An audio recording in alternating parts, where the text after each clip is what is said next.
everyone, welcome back to our channel Vedansh Vlogs. ఇవాళ video ఏంటంటే నా బెడ్రూమ్ని నేను ఎలా డిజైన్ చేశాను, అలాగే ఎలా ఆర్గనైజ్ చేశాను, దాంతోపాటు నేను చేసిన మిస్టేక్స్ ఏంటి డిజైన్ చేసేటప్పుడు అన్నీ కూడా నేను ఈ వీడియోలో ఎక్స్ప్లెయిన్ చేస్తాను. మీరు ఫస్ట్ టైం ఈ ఛానల్ని విజిట్ చేస్తూ ఈ వీడియో మీకు యూస్ఫుల్ అయితే తప్పకుండా సబ్స్క్రైబ్ చేసుకోండి. బెడ్రూమ్లోకి ఎంటర్ అయ్యేటప్పుడు ఇలా మాకు ఒక వాల్ వచ్చిందనమాట. ఆ వాల్ని నేను ఎలా డిజైన్ చేశాను అనేది చూపిస్తున్నా. ఫస్ట్ అయితే నేను ఇలా ఒక పార్టీషన్ లాగా చేయించేసి ఆ పార్టీషన్కి ఏం చేసామంటే ఇలా ఫోకస్ లైట్ అయితే పెట్టించాము. ఆ వాల్పేపర్ ఆ డిజైన్కి ఏదైతే ఉందో అది ఫోకస్ అయినప్పుడు ఈ ఏరియా అంతా బాగా ఎలివేట్ అవుతుంది అన్నట్లుగా అలా పెట్టించామన్నమాట. ఇక్కడంతా వచ్చేసరికి వాల్పేపర్ అండ్ ఇటు సైడ్కి వచ్చేసరికి ఒక బెడ్రూమ్, ఇటు సైడ్ ఒక బెడ్రూమ్ ఉంటుంది. ఎదురుగా ఉన్న ప్లేస్ ఏదైతే ఉందో ఇక్కడ వాల్పేపర్ అయితే పెట్టించి ఇలా ఒక చిన్న లెడ్జ్ లాగా పెట్టించామన్నమాట. ఇలా ఏమన్నా పెట్టుకున్నప్పుడు బాగుంటుంది అని. అండ్ సైడ్ వచ్చేసరికి ఇటు సైడు ప్లస్ అటు సైడు 2 సైడ్స్ కూడా ఇలా మేము రాఫ్టర్స్ అయితే ఇప్పించేసాము.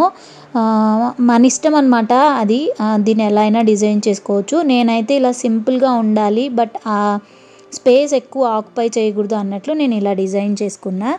అండ్ ఇక్కడైతే ఇక్కడ నుంచి మనం ఇలా లెఫ్ట్ సైడ్కి వెళ్తే ఇలా మాస్టర్ బెడ్రూమ్ ఉందన్నమాట. ఇదైతే మా మాస్టర్ బెడ్రూమ్. ఫస్ట్ అయితే ఒకసారి ఎలా ఉంది ఏంటి అనేది నేను లుక్ అంతా చూపిస్తాను, చూసేయండి. ఇక్కడ వచ్చేసరికి మాకు టీవీ యూనిట్ కానీ ఇలాంటి ఏవి ఫస్ట్ మాకు డిజైన్ ఇచ్చేటప్పుడు అందులో ఏది లేదు. నేను మీకు ఒక్కొక్కటిగా చూపిస్తాను. నాకు ఎటు సైడ్ వచ్చింది, నేను దాన్ని ఎలా చేంజ్ చేశాను అనేది. ఫస్ట్ అయితే ఆ కార్నర్ నుంచి స్టార్ట్ చేస్తాను. సో మీకు క్లియర్గా ఉంటుంది. ఇక్కడ డోర్లోంచి ఇక్కడ మనం ఎంటర్ అవ్వగానే లెఫ్ట్ సైడ్ వచ్చేసరికి ఇలా టీవీ యూనిట్ అయితే చేయించేసాము. నాకు ఇలా బెడ్రూమ్లో టీవీ యూనిట్ కావాలి అన్నట్లు నేను ఇది డిజైన్ చేసుకున్నా. ఫస్ట్ వచ్చి ప్లెయిన్గా వచ్చిందనమాట. ఈ రూమ్లో అంతా యూజ్ చేసిన కలర్స్ వచ్చేసి వైట్ అండ్ బ్లూ. మ్యాక్సిమం నేను అంతా యూజ్ చేసిందంతా వైటే. అండ్ బయట మనం ఏవైతే రాఫ్టర్స్ యూజ్ చేసామో అదే రాఫ్టర్స్ ఈ టీవీ బ్యాక్ ప్యానల్గా యూజ్ చేశాను, బ్యాక్ సైడ్. అండ్ ఇంకొకటి వచ్చేసరికి దానిపైన ఇలా వైట్ది మార్బల్ ఫినిష్లో గ్రెయిన్స్ లాగా ఉంటుంది కదా, అలాంటిది అయితే యూస్ చేస్తా. మరీ ప్లెయిన్గా ఉంటే బాగోదేమో అనిపించి నేను ఇక్కడైతే హై గ్లాస్ యూస్ చేసా. జనరల్గా టీవీ యూనిట్కి మ్యాక్సిమం హై గ్లాస్ యూస్ చేయరు, ఎందుకంటే రిఫ్లెక్షన్ అవుతుంది అని. నేను హాల్లో యూస్ చేసింది మాత్రం మ్యాట్ ఫినిష్. ఇక్కడ మాత్రం హై గ్లాస్ ఎట్లాగో నేను ఎంతగా ఎక్కువ యూస్ చేయను ఈ టీవీ అన్నట్లు. అండ్ నెక్స్ట్ దాని సైడ్కే వచ్చేస్తే ఇది డ్రెస్సింగ్ మిర్రర్ కమ్ స్టోరేజ్ అనమాట, కబోర్డ్. ఇది యాక్చువల్గా ఓన్లీ డ్రెస్సింగ్ మిర్రర్ లాగే చేద్దాం అనుకున్నా, బట్ నాకు స్టోరేజ్ స్పేస్ తక్కువ ఉంది అని నేను దీన్ని ఇలా డ్రెస్సింగ్ మిర్రర్ కమ్ స్టోరేజ్కి ఇచ్చేసాను అనమాట. ఇలా చూడండి, ఇక్కడ కింద నుంచి పై వరకు జస్ట్ కబోర్డ్ లాగా ఇచ్చేసి దానికి ఒక మిర్రర్ స్టిక్ చేయించాను. అండ్ మీరు ఈ మిర్రర్ స్టిక్ చేసిన దాంట్లో కూడా చూస్తే జనరల్గా నాబ్స్ పెట్టి ఫిక్స్ చేస్తారనమాట. నాకు అది చాలా ఓల్డ్ అనిపించింది. అలా నాబ్స్ లేకుండా ప్లెయిన్గా ఉండాలి అని. సో ఆ మిర్రర్ ఫిక్స్ చేసే గ్లూ ఉంటుంది కదా, ఆ గ్లూతో అయితే దీన్ని ఫిక్స్ చేశారు. అండ్ ఇలాగే చిన్న హ్యాండిల్స్ ఇచ్చి డోర్స్ అయితే చిన్న స్పేసే లోపల, బట్ ఇవి చిన్నపిల్లలు ఎవరికన్నా ఉన్నప్పుడు వాళ్ళ వార్డ్రోబ్ లాగా యూజ్ చేసుకోవచ్చు అనమాట. నేనైతే ఒక సైడ్ దీన్ని వార్డ్రోబ్ లాగా యూజ్ చేస్తున్నా. అండ్ అలాగే ఇటు సైడ్కి వచ్చేస్తే ఇలా మనకి డైలీ యూజ్ చేసే ఐటమ్స్ అన్నీ అక్కడ పెట్టుకోవచ్చు అన్నట్లు ఇలా డిజైన్ చేసా. మీరు స్పేస్ కూడా చూస్తే మేబీ ఒక 1 feet ఉంటుంది డెప్త్, అంతే. అండ్ ఇటు సైడ్కి వచ్చేస్తే కర్టన్స్ అనమాట. ఇది నానైతే మిస్టేక్ చేశానని అనుకుంటున్నా. ఇది సీలింగ్ నుంచి తీసుకున్నాను. లుక్ వైజ్ బాగానే ఉంది, బట్ కాస్ట్ వైజ్ అయితే చాలా ఎక్కువ అనిపించింది. సో ఈ కర్టన్స్కి ఒక్కటే మనం ఆల్మోస్ట్ 80 to 1 lakh వరకు కూడా దీంట్లో అమౌంట్ అయితే మనం స్పెండ్ చేయాల్సి వస్తుంది. సో మనం అంత మనీ స్పెండ్ చేసినా కూడా మనం దాన్ని ప్రతిసారి మార్చలేం కదా. సో మనం అన్ని ల్యాక్స్ పెట్టి, సో అంత ఎక్కువ అవసరం లేదేమో అని నాకు అనిపించింది, నాకు పర్సనల్గా. సో మనం కాస్ట్తో పర్వాలేదు అనుకుంటే లుక్ వైజ్ బాగుంటుంది. సో ఇక్కడ పైనుంచి తీసుకున్నాను అనమాట సీలింగ్. అటు సైడ్ వచ్చేసరికి మా బాల్కనీ ఉంటుంది.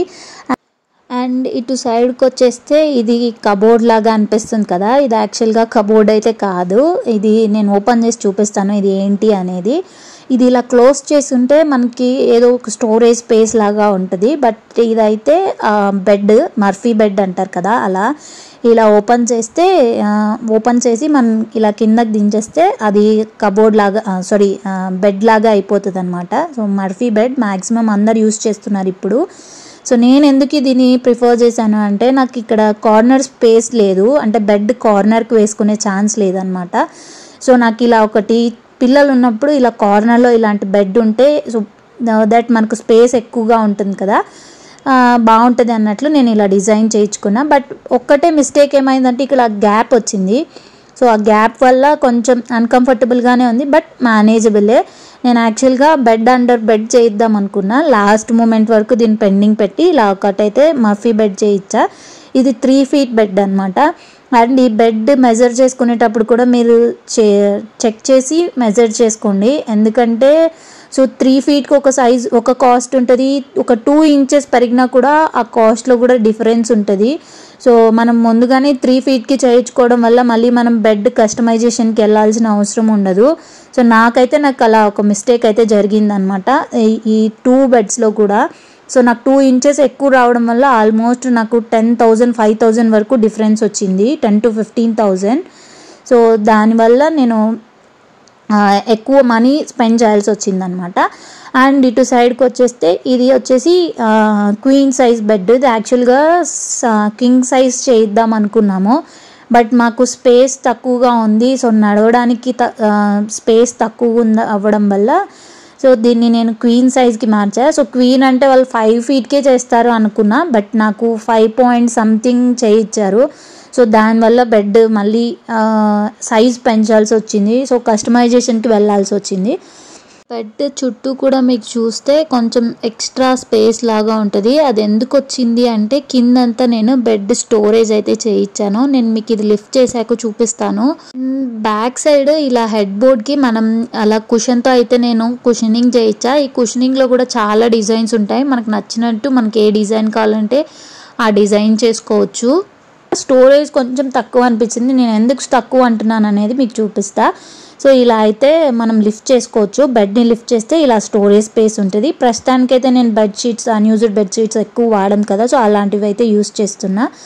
సో ఇవి కూడా వెయిట్ అవి మంచివి. ఇక్కడ మనం మర్చిపోయాను, అక్కడ యూస్ చేసే ఏవైతే మెటీరియల్స్ ఉంటాయో హార్డ్వేర్ అవి కంపెనీవా కాదా అనేది కూడా చెక్ చేసుకోండి. నేనైతే నా హౌస్కి మొత్తానికి యూస్ చేసింది ఎబ్కో.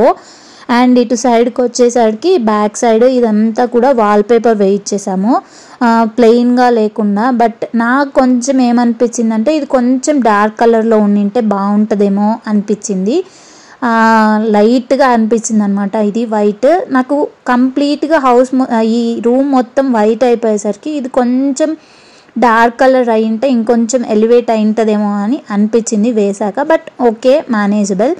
అండ్ ఇటు సైడ్కి వచ్చేస్తే ఒక చిన్న టేబుల్ అనమాట, బెడ్ సైడ్ టేబుల్. అక్కడ ఉన్న మెటీరియల్ యూస్ చేసి జస్ట్ చిన్నది దానిలాగా అది యూస్ చేసాం. అండ్ ఇటు సైడ్కి వచ్చేస్తే కబోర్డ్స్, నేను ఇక్కడికి వచ్చి చూపిస్తున్నా కబోర్డ్స్ అనమాట. ఇది కంప్లీట్గా అందే నా కబోర్డ్ స్పేస్ చూసారా, ఇది చిన్నది, అందుకే నేను స్టోరేజ్ తక్కువ ఉంది అని అంటున్నా. యాక్చువల్గా ఈ టీవీ యూనిట్ ఈ డ్రెస్సింగ్ మిర్రర్ ఏదైతే ఉందో ఆ ప్లేస్లో మాకు కబోర్డ్స్ వచ్చాయి. సో దాన్ని మేము చేంజ్ చేయించి ఇటు సైడ్ నుంచి అటు సైడ్కి మూవ్ చేసామన్నమాట. నేను ఎందుకు అలా మూవ్ చేశానంటే ఎలాగో అక్కడ కబోర్డ్స్ చేయించిన మీకు చూపిస్తా ఒకసారి. మాకు అక్కడ బీమ్ వచ్చింది చూడండి. సో ఆ స్పేస్ కూడా మనం కబోర్డ్ చేయించిన ఆ స్పేస్ అయితే యూటిలైజ్ అవ్వదు కదా. సో దానివల్ల నేను ఏం చేశానంటే ఇటు సైడ్ నుంచి ఉన్న కబోర్డ్స్ని ఇటు సైడ్కి మార్చామన్నమాట, ఈ వార్డ్రోబ్స్. సో ఇక్కడ మార్చేసాము. కింద అంతా కూడా ఇలా స్లైడర్సే మేము యూస్ చేసింది. చిన్న టీ పట్టి ఇప్పించాం పైన. అండ్ పైన వచ్చేసరికి ప్లెయిన్ అనమాట, నాబ్స్ ఎక్కడ యూస్ చేయలేదు, ఐ మీన్ హ్యాండిల్స్ ఎక్కడ యూస్ చేయలేదు, అన్ని పైన లాఫ్ట్కి అంతా పుష్ టు ఓపెన్ యూస్ చేసాము. కింద వచ్చేసరికి అలా ప్లెయిన్లో వెళ్ళిపోయామన్నమాట. అండ్ ఇక్కడ ఎలాగో వార్డ్రోబ్ విషయానికి వచ్చినాం కాబట్టి నేను చెప్తున్నా, మనం లోపల పార్టీషన్కి కూడా సపరేట్ కాస్ట్ ఉంటుంది. ఇలా డ్రావర్స్కి కానీ ఇలా మనం పార్టీషన్ చేయాలి, ఇన్ని పార్టీషన్స్ అనే ఉంటాయి. మనం దానికి కూడా అడగాలి ఇంటీరియర్ డిజైనర్ని మనం కాంటాక్ట్ అవుతున్నాము అంటే. లాస్ట్లో వాళ్ళు కాస్ట్ డిఫరెన్స్ చెప్తారు. నేనైతే ఏం ఫేస్ చేయలేదు ఈ ప్రాబ్లం, బట్ కొన్ని దగ్గర నేను వెళ్ళినప్పుడు వాళ్ళు చెప్పింది అనమాట ఇది. అండ్ దీని సీలింగ్ విషయానికి వస్తే బెడ్రూమ్లో నేను ప్లెయిన్గానే ఇలా ప్రొఫైల్ లైట్లో వెళ్ళామన్నమాట. నాకు ఈ ప్రొఫైల్ లైట్లో కటింగ్ అనేది కరెక్ట్గా చేయాలి, లేదంటే ప్రొఫైల్ లైట్ ఫిక్స్ చేసిన తర్వాత అన్ఈవెన్గా అనిపిస్తుంది. నేను ఫేస్ చేసిన ప్రాబ్లం అయితే ఇదే. పిఓపి ఫిట్ చేసేటప్పుడు నాకైతే సరిగా చేయలేదు. ప్లెయిన్గా ఉన్న ఏరియాలో అయితే బాగానే వచ్చింది, కానీ ఇలా ప్రొఫైల్ లైట్ ఎక్కడైతే యూజ్ చేశానో వాళ్ళు కటింగ్ సరిగా చేయకపోవడం వల్ల అన్ఈవెన్గా ఉన్నింది. సో నేను మళ్ళీ దాన్ని అడ్జస్ట్ చేయించేసా బయట మళ్ళీ వేరే వాళ్ళ దగ్గర మాట్లాడి. సో అండ్ అలాగే ఇంకొక పాయింట్ ఏంటంటే, మీరు ఒకవేళ ఫ్యూచర్లో ఏసీ పెట్టుకోవాలి అనుకుంటే నేను అక్కడ ఒక పాయింట్ చూపిస్తున్నాను కదా, అలా మీరు కోర్ కటింగ్ చేసి పెట్టుకోండి. నెక్స్ట్ టైం ఎప్పుడైనా మీకు ఏసీ ఫిట్ చేసుకున్నా కూడా ఈజీగా అవుట్ అనేది ఆ హోల్లోంచి వెళ్ళిపోతుంది. తర్వాత మళ్ళీ మన రూమ్ అంతా మెస్ అవ్వకుండా ఉంటుంది. సో ఈ ఇంటీరియర్ జరిగేటప్పుడే ఆ పాయింట్ అయితే మీరు యూస్ చేసుకోండి. ఆ కోర్ కటింగ్ చేసి పెట్టుకొని అలా క్యాప్ పెట్టేసుకోండి. మీరు ఎప్పుడు ఇన్స్టాల్ చేసుకోవాలనుకుంటే అప్పుడు ఈజీగా ఇన్స్టాల్ చేసుకోవచ్చు ఆ ఏసీ అనేది. అంతే, నేను మ్యాక్సిమం ఈ రూమ్లో అన్ని ఏరియాస్ని కవర్ చేసేసానని అనుకుంటున్నా. అంతే అండి, ఇక్కడితో అయితే ఈ వీడియో ఎండ్ చేస్తున్నాను. ఐ హోప్ ఈ వీడియో నచ్చిందని అనుకుంటున్నా. నచ్చితే like, share and comment and subscribe చేయడం మర్చిపోవద్దు. అండ్ ఇన్స్టాగ్రామ్లో పింక్ చేయండి మీకు ఏదైనా డౌట్స్ ఉంటే. Bye bye, thank you.